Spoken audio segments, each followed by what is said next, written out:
Okay. Second definition Mobius function. ഈ Mobius ഫംഗ്ഷനെ denote ചെയ്യുന്നതാണ് നമ്മൾ ന്യൂ ഓഫ് എൻ എന്നുള്ള രീതിക്ക്.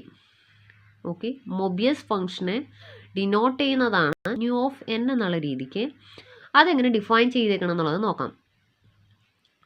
അപ്പോൾ മൊബിയസ് ഫംഗ്ഷൻ ഡിഫൈൻ ചെയ്തേക്കണത് എങ്ങനെയാണെന്ന് വെച്ച് കഴിഞ്ഞാൽ, ഇഫ് എൻ എന്ന് വെച്ച് കഴിഞ്ഞാൽ 1 ആണ് എന്നുണ്ടെങ്കിൽ, n എന്ന് വെച്ചാൽ 1 ആണ് എന്നുണ്ടെങ്കിൽ mu of 1 is equal to 1. Always അങ്ങനെ തന്നെയാണ്. ന്യൂ ഓഫ് 1ൻ്റെ കാര്യത്തിൽ വ്യത്യാസമൊന്നുമില്ല. ന്യൂ ഓഫ് 1 എന്ന് വെച്ച് കഴിഞ്ഞാൽ എപ്പോഴും 1 തന്നെ ആയിരിക്കും. ഇഫ് n ഗ്രേറ്റർ ദാൻ 1 ആണ് എന്നുണ്ടെങ്കിൽ, നമ്മൾ ഈ നമ്പർ തിയറിയിൽ n എന്ന് വെച്ച് കഴിഞ്ഞാൽ ഇൻറ്റിജേഴ്സ് ആയിട്ടാണ് എടുക്കുന്നത്. ഓക്കെ, പോസിറ്റീവ് ഇൻറ്റിജേഴ്സ് ആണ്. അപ്പോൾ ഇവിടെ ന്യൂ ഓഫ് n, ഈ n എന്ന് പറയുന്നത് 1 ആണെന്നുണ്ടെങ്കിൽ ന്യൂ ഓഫ് 1 എന്ന് വെച്ച് കഴിഞ്ഞാൽ ഈക്വൽ ടു 1. ഇഫ് ഈ n എന്ന് വെച്ച് കഴിഞ്ഞാൽ ഗ്രേറ്റർ ദാൻ 1 ആണ് എന്നുണ്ടെങ്കിൽ, അതായത് 2 ആവാം, 3 ആവാം, 4 ആവാം, അങ്ങനെ എന്ത് വേണമെങ്കിലും ആവാം, അതിന് മുകളിലേക്കുള്ളത് എന്ത് വേണമെങ്കിലും ആവാം.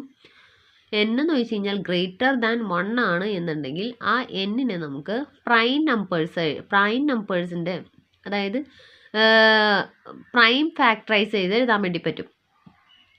അതായത് ഇപ്പോൾ ഒരു 10 ആണ് എന്നുണ്ടെങ്കിൽ 10നെ പ്രൈം ഫാക്ടറൈസ് ചെയ്യുമ്പോൾ ആദ്യം 2 വെച്ച് ചെയ്യുമ്പോൾ 2 വെച്ച് ഡിവൈഡ് ചെയ്യുമ്പോൾ 5 അല്ലേ, 2ൽ 10 5 പ്രാവശ്യം വീണ്ടും. അതായത് 10നെ നമുക്ക് എന്തായിട്ട് എഴുതാം, 2 × 5 ആയിട്ട് എഴുതാം. അതായത് ഇതിനെ പ്രൈം ഫാക്ടറൈസ് എഴുതി 10നെ. ഇനി ഒരു 4 ആണെന്നുണ്ടെങ്കിലോ, 2 × അതായത് 4നെ നമുക്ക് 2 സ്ക്വയർ ആയിട്ട് എഴുതാൻ വേണ്ടി പറ്റി. ഇതിനെയാണ് നമ്മൾ പ്രൈം ഫാക്ടറൈസ് ചെയ്യുക എന്ന് പറയുന്നത്. ഓക്കെ, 10ൻ്റെ കേസിലാണെങ്കിൽ 2⁻1 × 5⁻1. 4ൻ്റെ കേസിലാണെന്നുണ്ടെങ്കിൽ 2⁻2. ഇനി 9 ആണെന്നുണ്ടെങ്കിലോ, 9ൻ്റെ കേസ് ആണെന്നുണ്ടെങ്കിൽ 9 is equal to 3⁻2. Okay, clear അല്ലേ? ഞാനത് ജസ്റ്റ് ഒന്ന് മറിച്ച് നോക്കാണ്. ഓക്കെ, അപ്പോൾ നമുക്ക് 1ന് മേലെയുള്ള എല്ലാ ഇൻറ്റിജേഴ്സിനെയും നമുക്ക് എന്ത് ചെയ്യാൻ പറ്റും, പ്രൈം ഫാക്ടർ ചെയ്ത് എഴുതാൻ വേണ്ടി പറ്റും. അതായത് പ്രൈം നമ്പേഴ്സിൻ്റെ എന്താണ് പ്രോഡക്റ്റ് ആയിട്ടോ, അല്ലെങ്കിൽ പ്രൈം നമ്പേഴ്സിൻ്റെ സ്ക്വയേഴ്സിൻ്റെ പ്രോഡക്റ്റ് ആയിട്ടോ, അല്ലെങ്കിൽ പ്രൈം നമ്പേഴ്സിൻ്റെ പവറുകളുടെ പ്രോഡക്റ്റ് ആയിട്ട്, അങ്ങനെയൊക്കെ നമുക്ക് എഴുതാൻ വേണ്ടി പറ്റും. അതായത് ഒരു നമ്പർ കിട്ടിക്കഴിഞ്ഞാൽ നമുക്ക് അതിനെ പ്രൈം ഫാക്ടറൈസ് ചെയ്ത് എഴുതാൻ വേണ്ടി പറ്റും. 1ന് മേലെയുള്ള എല്ലാ ഇൻറ്റിജേഴ്സിനെയും നമുക്കങ്ങനെ പ്രൈം ഫാക്ടറൈസ് ചെയ്ത് എഴുതാൻ വേണ്ടി പറ്റും. ദെൻ നമ്മളപ്പോൾ നമുക്ക് കിട്ടിയേക്കണ n-നെ പ്രൈം ഫാക്ടറൈസ് ചെയ്ത് എഴുതുന്നു. ദെൻ ന്യൂ ഓഫ് n എന്ന് വെച്ച് കഴിഞ്ഞാൽ -1⁻k ആണ് ഇഫ് ഈ പ്രൈമുകളുടെ എല്ലാവരുടെയും പവറുകൾ ഈക്വൽ ടു 1 ആണ് എന്നുണ്ടെങ്കിൽ. പ്രൈമുകളുടെ എല്ലാവരെയും നമ്മളിപ്പോൾ n-നെ പ്രൈം ഫാക്ടറൈസ് ചെയ്ത് എഴുതി അല്ലേ. അപ്പോൾ ഈ n-ൻ്റെ പ്രൈം ഫാക്ടറൈസ് ചെയ്ത് എഴുതിയതിൽ ഈ പ്രൈമുകളുടെ പവർ എന്താണ് 1 ആണ് എന്നുണ്ടെങ്കിൽ നമുക്ക് എന്ത് പറയാം,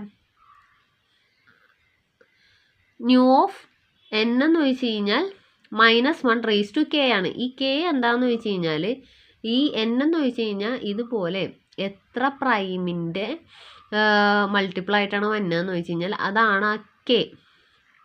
ഓക്കെ, k എന്ന് വെച്ച് കഴിഞ്ഞാൽ എത്ര പ്രൈമിൻ്റെ പവറായിട്ടാണ് വന്നതെന്ന് വെച്ചാൽ അതാണ് k.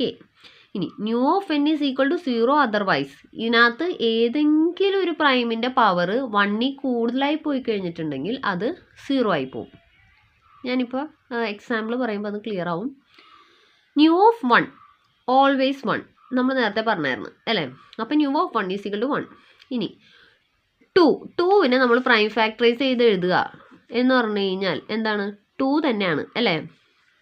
അപ്പോൾ 2⁻1 ആണ് നമുക്ക് 2 എന്ന് പറയണത്. അപ്പോൾ നോക്കിക്കേ, ഇവിടെ പ്രൈമിൻ്റെ പവർ 1 ആണ്. ഇവിടെ എത്ര പ്രൈം വന്നിട്ടുണ്ട്, ഒരു പ്രൈമേ വന്നിട്ടുള്ളൂ. അപ്പോൾ ന്യൂ ഓഫ് 2 എന്ന് വെച്ച് കഴിഞ്ഞാൽ ഈക്വൽ ടു -1⁻k. എന്താ, ഇവിടെ ഒരു പ്രൈമേ വന്നിട്ടുള്ളൂ 1. അപ്പോൾ -1, അതാണ് ഇവിടെ -1 വന്നേക്കണത്. ഇനി 3നെ പ്രൈം ഫാക്ടറൈസ് ചെയ്യാന്ന് വെച്ച് കഴിഞ്ഞാൽ ഈക്വൽ ടു 3⁻1 തന്നെയാണ് 3 അല്ലേ? അപ്പം ന്യൂ ഓഫ് 3 എന്ന് പറഞ്ഞു കഴിഞ്ഞാൽ പ്രൈം ഫാക്ടറൈസ് ചെയ്യാന്ന് വെച്ച് കഴിഞ്ഞാൽ നമുക്ക് അറിയാമെന്ന് വിചാരിക്കുന്നു. പ്രൈം നമ്പേഴ്സ് വെച്ചിട്ട് നമ്മൾ ഫാക്ടറൈസ് ചെയ്യില്ലേ? ആദ്യം 2 വെച്ച് ചെയ്യും, 2 വെച്ച് പോയില്ല എന്നുണ്ടെങ്കിൽ 3 വെച്ച് ചെയ്യും, 3 വെച്ച് പോയില്ല എന്നുണ്ടെങ്കിൽ 5 വെച്ച് ചെയ്യും. നമ്മൾ ചെറുപ്പത്തിലെ പഠിച്ചിട്ടുള്ളതാണ്. അപ്പം ന്യൂ ഓഫ് 3 എന്ന് വെച്ച് കഴിഞ്ഞാൽ എന്ത് വരും? -1 ഇവിടെ എത്ര പ്രൈം ഉണ്ട്? 1. അപ്പോൾ ഈസ് ഈക്വൽ ടു -1 തന്നെ. അതാണ് ഇവിടെ -1 വന്നേക്കണത്. ഇനി ന്യൂ ഓഫ് 4 എന്താണെന്ന് നോക്കാം. അപ്പം 4 ചെയ്തു. 4 ചെയ്യുമ്പോൾ 2 വീണ്ടും 2 വരും. അതായത് 4 ഈസ് ഈക്വൽ ടു 2⁻2 വരും. അതായത് 2ൻ്റെ പവർ 1ന് മേലെ പോയി.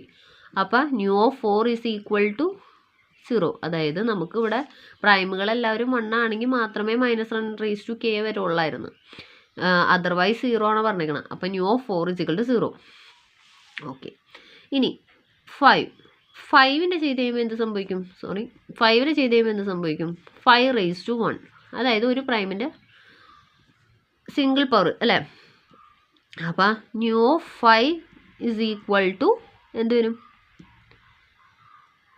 -1 ഒരു പവർ 1 അല്ല ഒരു പ്രൈം 1. ഓക്കെ, അതാണ് ഇവിടെ mu of 5 is equal to -1. ഇനി ന്യൂ ഓഫ് 6ന് നമുക്ക് എങ്ങനെ എഴുതാം? 6 ആദ്യം 2 പോവും. അപ്പം 3. അതായത് 6 ഈസ് ഈക്വൽ ടു 2⁻1 ഇൻറ്റു 3⁻1. അതായത് 2 പ്രൈമുകളുടെ പ്രോഡക്റ്റായിട്ട് രണ്ടിൻ്റെയും പവർ 1. അപ്പം നമുക്ക് എന്ത് എഴുതാം? പവർ 1 ആയാൽ മതി. അപ്പം mu of 6 is equal to -1. എല്ലാത്തിൻ്റെ പവർ 1 ആയതുകൊണ്ട് നമുക്ക് -1k എന്നുള്ള രീതിക്ക് എഴുതാം. ഇവിടെ k എത്രണ്ണമുണ്ട്? എത്ര പ്രൈമുണ്ട്? 2 പ്രൈമുണ്ട്. ഈക്വൽ ടു 2, അതായത് 1. അതാണ് ഇവിടെ 1 വന്നത്. അപ്പം ന്യൂ ഓഫ് 7 എങ്ങനെ വരും? 7 എന്ന് പറയുമ്പോൾ 7⁻1 ആണ് അല്ലേ? 7 എന്ന് പറയുമ്പോൾ 7⁻1 ആണ്. അപ്പം നമുക്ക് എന്ത് എഴുതാം? Mu of 7 is equal to -1 എത്ര? 1. ഒറ്റ പ്രൈമിൻ്റെ. അപ്പം 1 -1. ഇനി ന്യൂ ഓഫ് 8 എങ്ങനെ വരും? 8 എന്ന് പറയുമ്പോൾ 2ൽ പോവും. പിന്നെ വീണ്ടും 4 വരും. വീണ്ടും ഇത് ചെയ്യുമ്പോൾ 2. അതായത് 8 എന്ന് വെച്ച് കഴിഞ്ഞാൽ ഈസ് ഈക്വൽ ടു 2⁻3 ആണ്. അപ്പം ഈ പവർ എന്ന് വെച്ച് കഴിഞ്ഞാൽ എന്തിനു മേലെ പോയി? 1ന് മേലെ പോയി. 1 എന്നാലല്ലേ നമുക്ക് ചെയ്യാൻ പറ്റുള്ളൂ. അപ്പം ന്യൂ ഓഫ് 8 എന്ന് വെച്ച് കഴിഞ്ഞാൽ എന്തായി? 0 എഴുതി. ന്യൂ ഓഫ് 9 എന്ന് വെച്ച് കഴിഞ്ഞാൽ എന്താ? 3 ഇൻറ്റു 3 ആണ് അല്ലേ?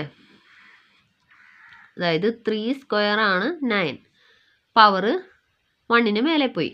അപ്പം നമുക്ക് എന്താ എഴുതാം? Mu of 9 is equal to 0. ഇനി ന്യൂ ഓഫ് 10 എന്താണെന്ന് നോക്കാം. 10 ആദ്യം 2 വെച്ച് ചെയ്തപ്പോൾ 5 കിട്ടി. 5 1. അപ്പം ന്യൂ ഓഫ് 10 എന്ന് വെച്ചാൽ 2⁻1 ഇൻറ്റു 5⁻1 ആണ്. അതായത് രണ്ടും പവറുകളെല്ലാം 1 ആണ്. അപ്പം -1 എത്ര പ്രൈം? 2. അപ്പം 1. ഓക്കെ, ക്ലിയർ ആയെന്ന് വിചാരിക്കണം കേട്ടോ. മൊബിയസ് ഫംഗ്ഷൻ ഒന്നുകൂടെ വേണമെങ്കിൽ പറയാം. മൊബിയസ് ഫംഗ്ഷൻ എന്ന് വെച്ച് കഴിഞ്ഞാൽ ന്യൂ ഓഫ് n ആയിട്ടാണ് ഡിനോട്ട് ചെയ്യണത്. ഡിഫൈൻഡ് ആസ് ന്യൂ ഓഫ് 1 എന്ന് വെച്ച് കഴിഞ്ഞാൽ എപ്പോഴും 1 ആയിരിക്കും. ആൻഡ് ഇഫ് n > 1 ആണെന്നുണ്ടെങ്കിൽ, അതായത് n എന്ന് വെച്ച് കഴിഞ്ഞാൽ 1നും വലിയ ഒരു ഇൻറ്റീജർ ആണെന്നുണ്ടെങ്കിൽ n ഈസ് ഈക്വൽ ടു നമുക്കതിനെ പ്രൈം ഫാക്ടറൈസ് ചെയ്ത് എഴുതാൻ വേണ്ടി പറ്റും. അപ്പോൾ P1⁻α1 P1⁻α2 അങ്ങനെ പോയി Pk⁻αk എന്ന് നമുക്ക് എഴുതാൻ വേണ്ടി പറ്റും. ദെൻ ന്യൂ ഓഫ് n എന്ന് വെച്ച് കഴിഞ്ഞാൽ ഇത് ഈ പ്രൈമുകളുടെ എല്ലാത്തിൻ്റെയും പവർ 1 ആണ് എന്നുണ്ടെങ്കിൽ -1k എന്ന് എഴുതാൻ വേണ്ടി പറ്റും. ഈ k എന്ന് വെച്ച് കഴിഞ്ഞാൽ അങ്ങനെ എത്ര പ്രൈമിൻ്റെ പ്രോഡക്റ്റ് ആയിട്ടാണ് വന്നേക്കണമെന്ന് വെച്ചാൽ അത് എണ്ണം, പ്രൈമിൻ്റെ എണ്ണമാണ് k. ഇനി ഈ പവറുകളിൽ ഏതെങ്കിലുമൊക്കെ ഒന്ന് 1ന് മേലെ പോയിട്ടുണ്ടെങ്കിൽ ന്യൂ ഓഫ് n എന്ന് വെച്ചാൽ 0. Okay, thank you.